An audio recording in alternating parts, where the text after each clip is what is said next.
بنات عارفين ايه ده غسول طبيعي، انا عاملاه بمكونات طبيعيه من البيت، ما فيهوش اي كيميكلز.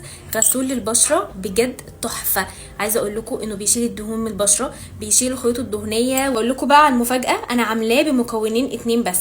هتجيبي اي ازازه فاضيه عندك كان فيها مثلا غسول او سيرم او كده، وهتنضفيها كويس وهتحطي فيها ميه فتره او ميه سخنه. واهم مكون بقى النهارده في الفيديو بتاعنا هو الصابون البلدي المغربي. يا جماعه انا بعشق الصابون ده، انا بجد بحس ان هو ده معجزه للجسم، معجزه للبشره، بينفع في كل حاجه، وبجد بجد ما فيهوش اي كيميكلز، حاجه كده رباني، وبجد بجد نتيجتها خطيره. هناخد منه معلقه صغيره على كوبايه ميه. بجد ممتاز جدا للبشره، بينظف البثور جدا جدا، وفي نفس الوقت كمان بينظف بشرتك من اي دهون. انا عامله الازازه دي فيها كوبايه ميه فتره، وحطيت عليهم بس معلقه صابون مغربي صغيره، وربطها كويس قوي علشان الصابون يدوب. مرتين بس في الاسبوع قبل ما تنامي وبعد ما تغسلي وشك بالصابون ده هتحطي المرطب بتاعك، ده شيء اساسي. صدقوني بجد هتشوفوا نتيجه بجد خطيره. انا معايا حلو جدا، وفعلا فعلا بجد البشره الدهنيه ده معجزه. فولو ولايك علشان تشوفوا بقيه الفيديوز بتاعتي.